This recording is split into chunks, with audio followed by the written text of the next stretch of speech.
Ladies and gentlemen, fight fans all around the world, you are watching What You Need. This video is going to be on Floyd Mayweather Jr. On the allegations, people say that he cherry picks, but we're going to look at world champions that he has faced in recent times to his first world champion, and we're going to see if they were the greatest possible opposition in a given division in terms of champions that he could have faced. So let's get into it right now. First one, Manny Pacquiao. He faced him May 2nd, 2015. Let's look at Manny Pacquiao. He was a welterweight. What were the other welterweight champions in the world at the time? So if we're looking at the WBC champion at the time was Floyd Mayweather Jr. right here. The WBA welterweight champion at the time was Floyd Mayweather Jr. as well. He was the super champion. Now you can also talk about the regular champion, which was Keith Thurman, and is Keith Thurman, but he would always be below Floyd Mayweather Jr. Let's keep it moving. The IBF welterweight champion at the time is Kell Brook. He's actually the present champion. And then the other champion is the WBO champion, who at the time was Manny Pacquiao. Now everybody will universally agree that Manny Pacquiao was considered at the time the greatest opposition for Floyd Mayweather Jr. So therefore, the best possible opponent he could have faced at that time was Manny Pacquiao. That's one. Let's go on. Marcos Maidana obviously was not the best possible opponent because Manny Pacquiao was around. So once Manny Pacquiao was around at welterweight, these people are not the best possible opponents he could have faced. So Marcos Maidana, no. But at super welterweight or junior middleweight, we have Saul Canelo Alvarez. He faced him September 14th, 2013. Let's look at that. So we go to super welterweight. We look at the champions. The WBC champion at super welterweight at that time was Canelo Alvarez. The WBA champion at that time was Canelo Alvarez. The IBF champion at that time was Ishe Smith. The WBO champion at that time was Zerbek Beysangurov. So clearly, Canelo Alvarez was the best possible opposition at that time. That's two. We'll skip over Robert Guerrero and we'll go to Miguel Cotto. Miguel Cotto again, super welterweight champion, 2012, May 2012 and before. Let's look. Miguel Cotto at that time, 2012. We're looking at light middleweight champions. The light middleweight champion at that time was Saul Canelo Alvarez, 2012. The WBA champion at that time was Miguel Cotto. You're looking at the super champion. The regular champion was Austin Trout, but Miguel Cotto was the super champion at the time. The IBF world champion at the time was Cornelius Bondrich, and the WBO was Zerbek Beysangurov. Now, since Canelo Alvarez was inexperienced at the time and hadn't fought the level of opposition Miguel Cotto had, you have to call Miguel Cotto the best possible opposition Floyd Mayweather could have faced at that time. And that's three. Two super welterweights and one welterweight. Let's keep it going. Skip over Victor Ortiz, Shane Mosley, Juan Manuel Marquez, Ricky Hatton. We really have to consider Ricky Hatton. Why? Because this is at the time 2007. Manny Pacquiao had not fought at welterweight, so Ricky Hatton had fought at welterweight. He fought Luis Collazo. So let's look at a list of welterweights here. This is 2007. If I'm not mistaken, it's at the end of 2007. Floyd Mayweather Jr. was the WBC champion. The WBA champion at that time in 2007 was Miguel Cotto. And let me just note here that Miguel Cotto took up the belt after Ricky Hatton vacated it. He reigned from 2006 to August 2006, from May to August.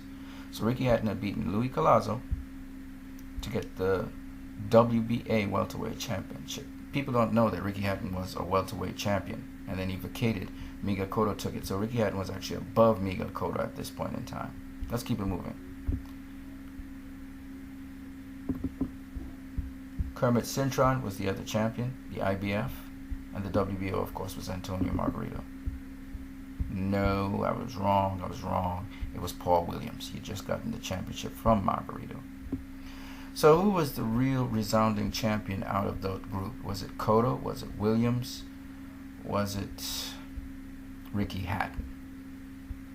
Since Cotto got his belt from Ricky Hatton, basically, who left, and I think Kermit Cintron was the other guy, and Paul Williams were just recent title holders, you have to see that Ricky Hatton was actually the best possible opponent. Now, some people wouldn't see it that way, but that's how I'd see it, because though he went back down to junior welterweight, that's why he vacated his title, and he beat some people, and then he came back up to face Floyd, and he was undefeated at that.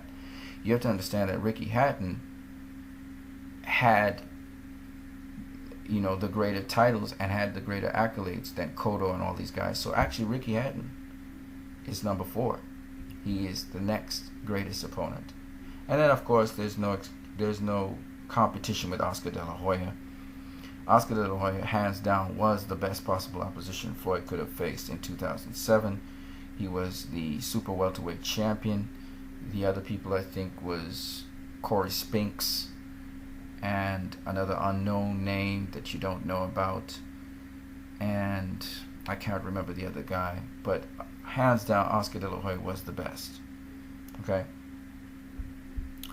Then we have Zab Judah. In 2006, Floyd faced Zab Judah for the welterweight championship of the world. Now, you have to understand a couple things. I could show you from the data, but I'm just going to tell you right now to save time. Zab Judah was the undisputed champion of the world. The only belt he didn't have was the WBO belt, which Antonio Margarito had.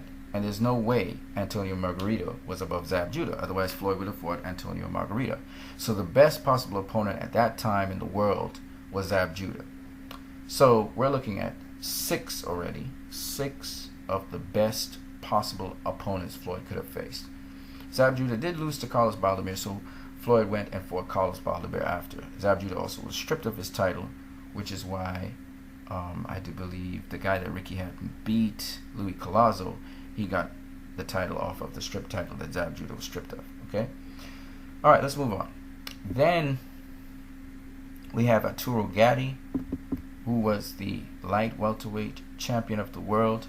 At the time, Arturo Gatti had other champions around him, but he was the WBC champion.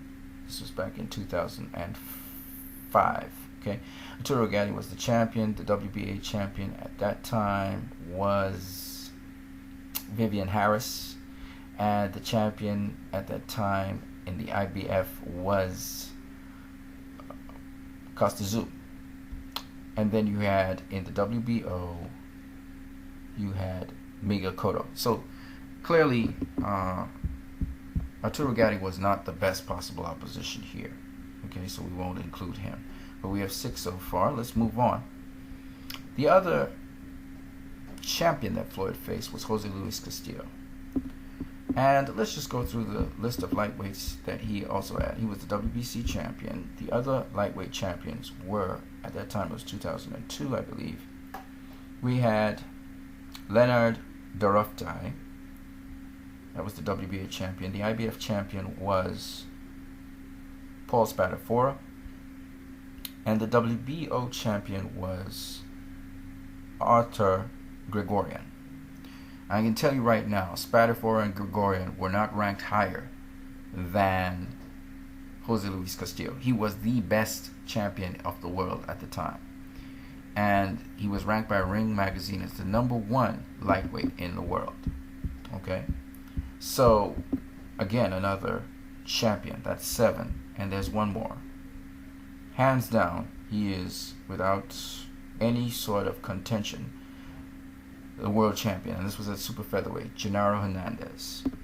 And the other comparable champions at the time in the world were, Hernandez, of course, was the WBC champion in 1998. The other champions were Takanori Hatakeyama, Roberto Garcia of the IBF, and the WBO champion was Anatoly Alexandrov. None of them, Anatoly Alexandrov actually was beaten by Genaro Hernandez, okay? And Roberto Garcia, he came on the scene pretty early, and his record doesn't compare to Genaro Hernandez. So clearly Genaro Hernandez was the number one possible, the best possible in the division Floyd could have faced. So Floyd Mayweather Jr. beat 8 of the best possible world champions. You guys have a great day.